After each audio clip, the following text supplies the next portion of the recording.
Jason is a self-professed fanboy who's been fortunate enough to parlay his fandoms into a nice side career as the leading voice in Hawaii's anime and manga community. Born and raised in Mililani, he's a graduate of Punahou School and the University of Hawaii at Manoa with a bachelor's degree in journalism. He's written columns and blogs about anime and manga for the Honolulu Star Bulletin and Honolulu Star-Advertiser for the past 13 years, and is currently the primary blogger for Otaku Ohana, a blog covering anime, manga, and comic culture, quote, from a rock in the middle of the Pacific. Please welcome Jason Yadao.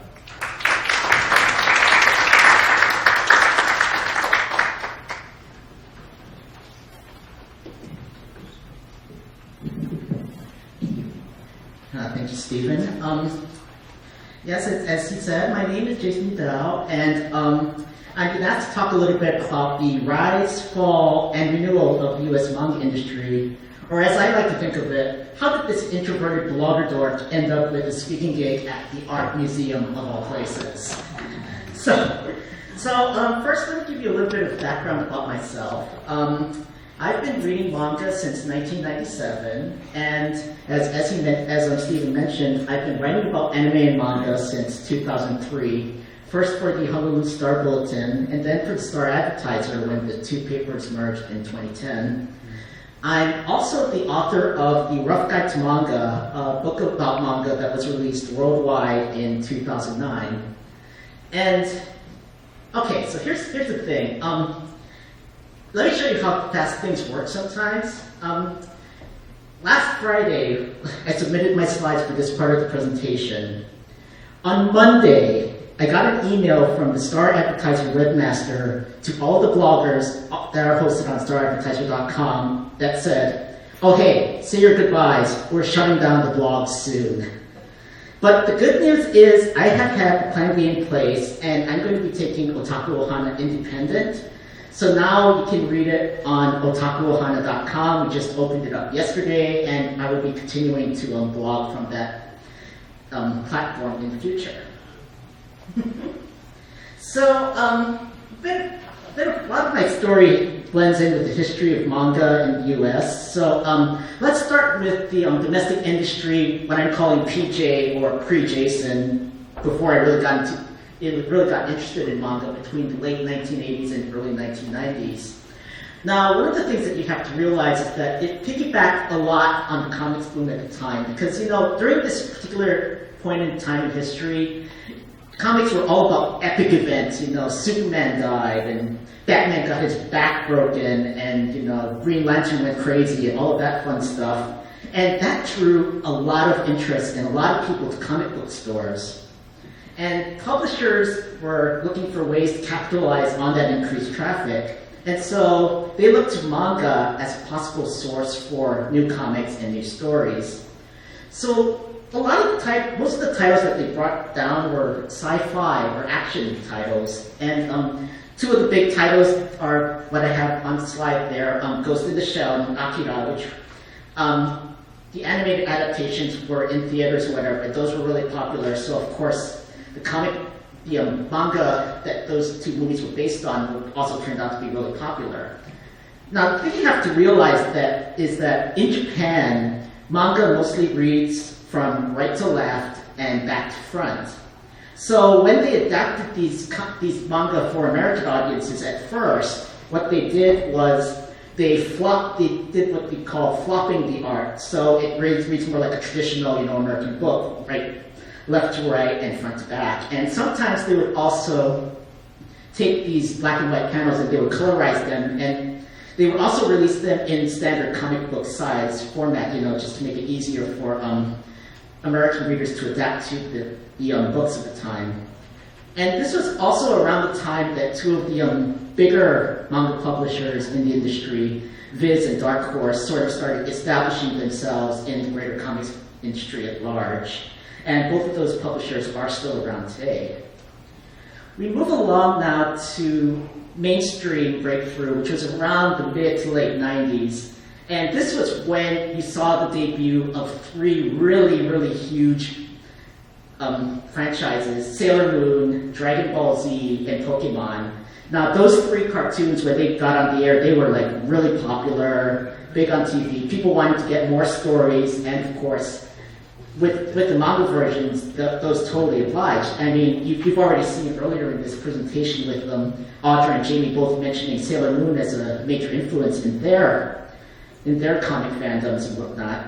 And you know, there's the staying power of those 3 particular franchises endures to this day, which of course you've probably no doubt seen when somebody playing Pokemon Go on their phone accidentally runs into you on the street chasing after some Dragonite or something like that. And basically, 3 publishers were really benefited from this craze. Viz, of course, had the rights to Dragon Ball Z. They brought out Dragon Ball Z and Pokemon. They brought that out. Mixed Entertainment held the rights to Sailor Moon, so a lot of people flocked to that.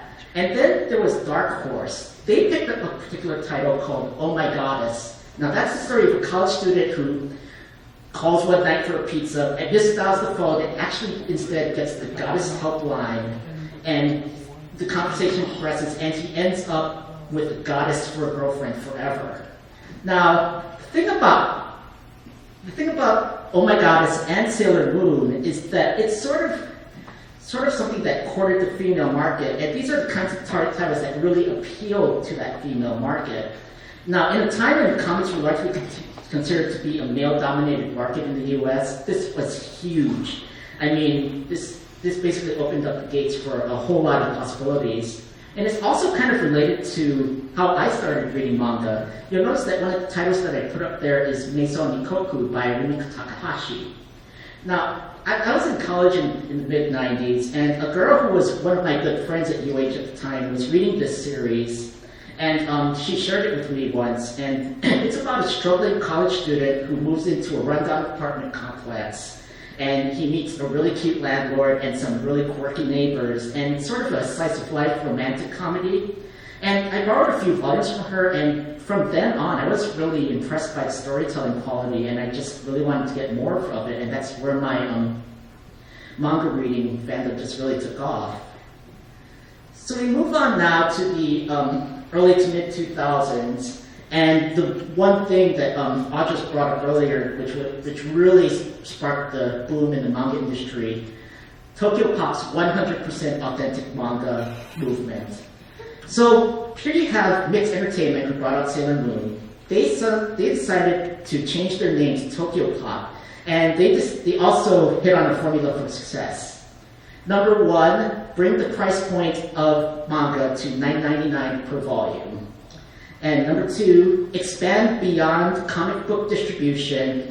For the longest time, all these companies are selling their stuff to comic book stores and whatnot. Tokyo Pop basically said, hey, let's try to get books to all the major bookstores, record stores, video stores, try to get it out everywhere you possibly can. And then also what they did was they left the sound effects untranslated and the art unflopped. So now you're reading it from right to left and back to front like the Japanese are.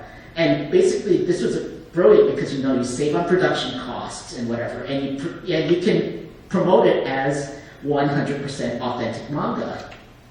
And it was so successful that established publishers followed suit. Other publishers soon got into the game, and basically what you had was manga was really cheap and everywhere. It was like the early 90s comic boom all over again.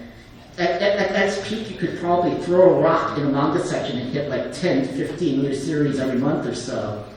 And because of this exposure, you had sort of an era of manga-inspired artists. You have the rise of original English manga, as Audra brought up earlier. And locally, you had groups like Manga Bento, a group of young anime and manga fans and artists. And I also actually met Audra and another of our panelists, Brady Evans, through that.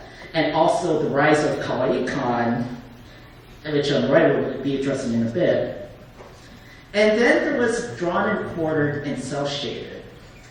Basically, those two columns in the newspaper evolved out of chats that I often had with a coworker of mine, Roma Lynn, whom I've since labeled as my tag team partner in fandom.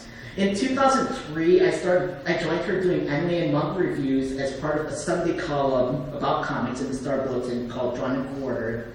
And in 2005, I started writing what I believe was the only weekly column about anime and manga in a major metropolitan daily newspaper, which was Cell Shaded. And that ran from 2005 to 2011. And based off of that, there we go. Based off of that, around 2007, I was approached to write the Rough Guide to Manga. Basically, one of the editors of Rough Guides saw the reviews that Roma and I had written online and asked if we would be interested in writing their guide to manga. She was kind of skittish, but I was like, sure, we may as well give it a shot. So it took 2 years to write and edit, and it was released in September 2009 worldwide, UK, US, a bunch of other international markets. And basically what it was a primer to the industry. It had history of manga, definitions of common terms that were used, and processes of making manga and stuff like that.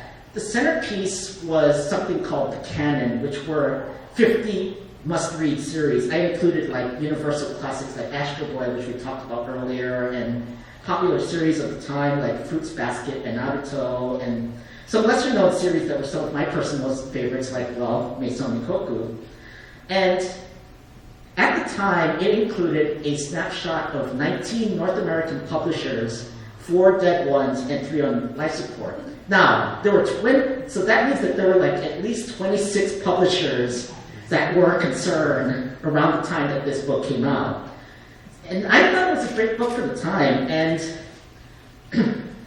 the thing is, though, that right now, if you were to pick up that book, that entire section about North American publishers or whatever is horribly out of date. Because the market dove. It took a nosedive up in the late 2000s. It was basically too much of good and bad and bad thing.